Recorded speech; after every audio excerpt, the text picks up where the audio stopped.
মুরমুস kitchen ডায়েরিতে সবাইকে স্বাগত। আমি আবার চলে এসেছি একটি রেসিপি নিয়ে। সেটি হচ্ছে কচু আলু দিয়ে বিনা মশলাতে হালকা পাতলা ইলিশ মাছের ঝোল। কি করে তৈরি করলাম চলুন তাহলে দেখে নেওয়া যায়। ইলিশ মাছের ঝোল তৈরি করবার জন্য সবার প্রথমে আমি মাছটাকে কেটে বেছে ধুয়ে নিয়েছি। এবার আমি একটু লবণ হলুদ দিয়ে মেখে নিচ্ছি।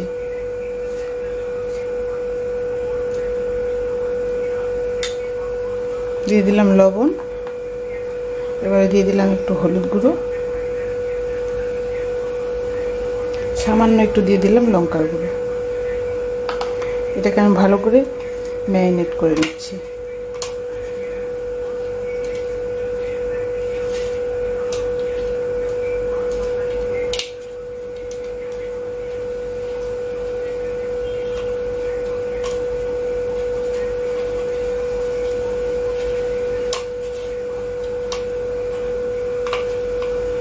এবার আমি 5 মিনিটের জন্য রেখে দিচ্ছি। এবার আমি গ্যাস জ্বালিয়ে কড়া বসিয়ে দিয়েছি। দিয়ে দিলাম একটু তেল। এবার আমি মাছটাকে সামান্য একটু উল্টে পাল্টে নেব। খুব বেশি ভাজা করব না, একটু একুট একুট করে নিয়ে নেব। এই মাছ বেশি ভাজার প্রয়োজন হয় না।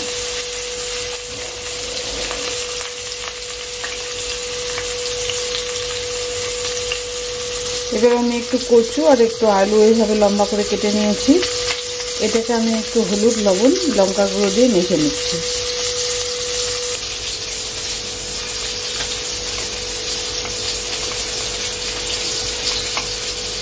এটাকে আমি ভালো করে মেখে নিলাম। মাছটা আমি উল্টে দিয়েছিলাম, এবার আমি নামিয়ে নিচ্ছি।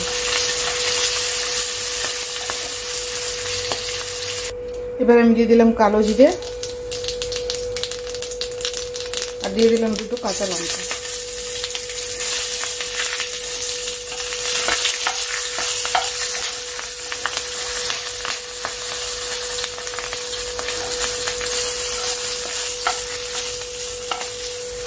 এটাকে একটু ভালো করে ভাজা করে এবারে আমি কচু আর আলুটাকে আমি লবণ, হলুদ, লঙ্কা গুঁড়ো দিয়ে মেখেছিলাম সেটা দিয়ে দিলাম। একটু নাড়াচাড়া করে আমি একটু ঢাকা দিয়ে দিলাম। কচু আর আলুটা কিন্তু ভাজা হয়ে গিয়েছে। আমি আর কোনো মশলা দেবো না, শুধু লঙ্কার গুঁড়ো, হলুদ গুঁড়োই দিয়েছিলাম। এবারে আমি একটু জল দিয়ে দিলাম। জলটা আপনারা পরিমাণ মতো দেবেন।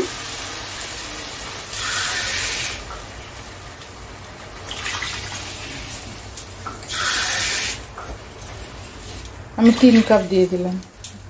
যতটুকু প্রয়োজন ঝোল সেই অনুযায়ী দেবেন। আমি ঝোলটা দেখে আর একটু লবণ দিয়ে দেবো।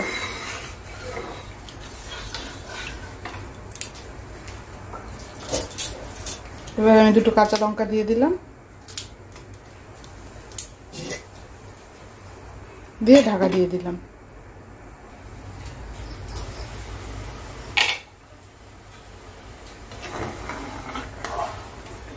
এবারে কচু আলুটা সেদ্ধ হয়ে গিয়েছে, আমি মাছটা দিয়ে দিলাম।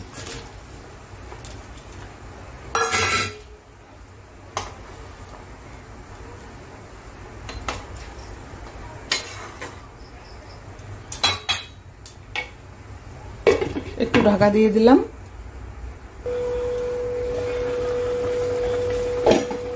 কচু আলু দিয়ে পাতলা ইলিশ মাছের ঝোল রেডি। এবার আমি নামিয়ে দেখাচ্ছি। দেখুন বন্ধুরা, বিনা মশলাতে কচু আলু দিয়ে ইলিশ মাছের ঝোল রেডি। এই রেসিপিটি যদি আপনাদের পছন্দ হয় লাইক, শেয়ার, কমেন্ট, সাবস্ক্রাইব করতে ভুলবেন না প্লিজ। সকলে ভালো থাকবেন, সুস্থ থাকবেন।